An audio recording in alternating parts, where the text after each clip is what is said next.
Have a claim against Uber in arbitration? Uber wants to settle with you. Hey everyone, this is Kevin the Apptrepreneur, and you may have recalled like a week ago, Uber drivers did something absolutely brilliant to screw Uber. Uber kept arguing over and over and over again in court that they should not be subject to class action lawsuits, that everything should go through arbitration. California, which in a case I strongly disagree with, said yes, everyone needs to go through arbitration. And Uber did this assuming that Uber drivers would not even bother to sue them in arbitration since, they rarely win. But Uber drivers felt very differently. Oh, yes, they did. They felt so strongly against Uber that Uber had screwed them. They flooded Uber with arbitration complaints, to which then they sued Uber for not actually picking up the slack in dealing with those complaints. And now Uber wants to put this whole mess behind them as fast as possible. But before we get into that, let's have a message from our sponsor. And today's video is sponsored by Maximo, the rideshare automation app that allows drivers to safely and easily accept ride requests for Uber, Lyft, and Postmates. Whether you drive for a single platform or multiple platforms, Maximo's custom settings can help you drive more efficient, less distracted, and help you maximize your earnings. It will automatically accept one trip, turn off the other apps, and when your trip is over, it will end it, open the other apps, and accept the next trip, all without you having to touch your phone. Use referral code APP60 and get your first month free when you subscribe to Maximo. According to TentCrunch, Uber reaches tentative settlement with drivers arbitrating over employment status and expense reimbursement. Uber is reportedly on track to go public in the first quarter next year, and in the lead up to that, it's suing up some loose ends. TechCrunch has learned that Uber has offered a tentative settlement to pay out 11 cents for every mile driven for Uber, including adjacent services like Uber Eats, to drivers who have been in individual arbitration with the company over their employment classification. Wow, 11 cents. $120 billion value company. This is their offer, 11 cents. Now, granted, if you've driven a lot of miles, it's going to look like a lot of money when you add it all up. But it's like, come on, guys. Like, ask for at least $1. At least $1. Make them suffer for this a little bit. Drivers who are pursuing individual arbitration after appeals court ruled in September that they could not combine their cases into a class action lawsuit. Still disagree with that, but oh well. Uber has declined to comment for the story, and one of the firms representing drivers, Lichten and Liz Riordan, oh god, that lady, has not yet responded to our request for comment.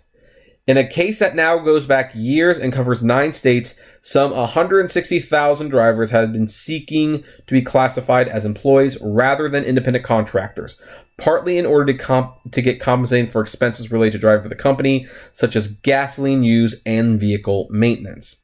Another big complaint in the case involved tips. Drivers said Uber would not allow them to take or keep tips from passengers. The claim proceeded June 2017 when Uber formally introduced tips in its app, netting some $600 million extra for drivers in 1 year. Uber's settlement of 11 cents per mile for all on-trip miles that were driven for Uber bypasses addressing those specific details. Notably, drivers who accept the settlement signed documents to release all claims against Uber related to employment misclassification. So for 11 cents a mile, you're giving up your right to sue them for misclassification. Heck, screw $1. I'd ask for $2 for that. The settlement is tentative depending on a sufficient number of drivers signing the agreement. We do not know what the minimum would be, so if you're a relevant driver, you should check your mailboxes and respond if you want compensation.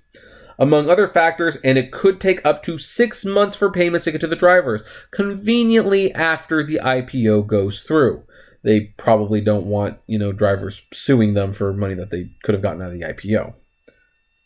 Maybe. I don't know what, it could just take a while, I guess. On one hand, this is an okay result in what was a challenging situation for litigating drivers. A class action lawsuit combining several people into one case would have gained economies in scale in terms of legal costs, and that could have meant a stronger recovery payout for the group. But with the appeals judge striking down that possibility, it would have been left to individual drivers to pursue their own cases against the company. That is an expensive and time-consuming process and might not have been seen as many plaintiffs willing to fight. Although they can certainly get sued for not speeding up the arbitration process.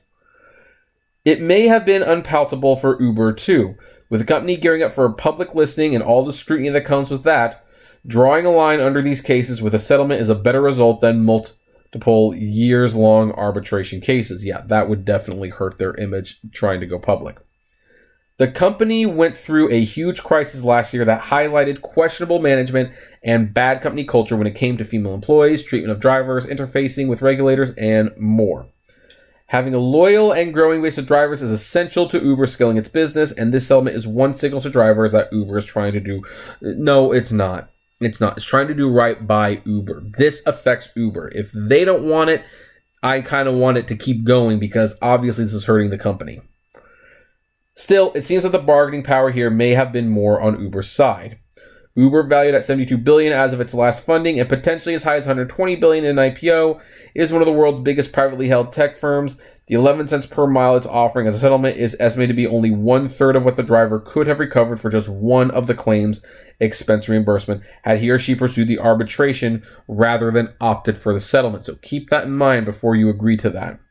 Securing rights for the growing number of contract workers in the labor market has been one of the more controversial aspects of the boom in gig economy businesses. It will be interesting to see how and if more of these kinds of cases come to light, and if regulators start to wade in cases where employers have not. So, yeah, in my opinion, it feels again like It's a Wonderful Life. I've used this analogy many, many times when the banks closed and Mr. Potter offered to buy shares from people from their home to prevent them from basically starving that week.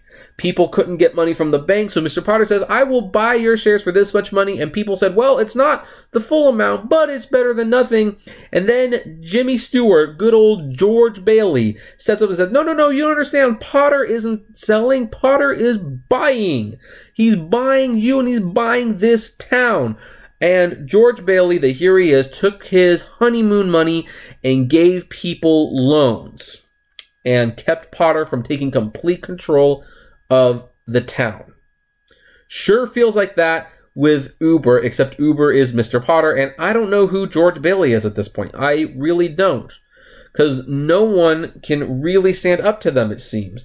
And yet it seems like there should be someone who could stand up to Uber and say, no, this is not going to work. You cannot buy us off Uber. I don't know.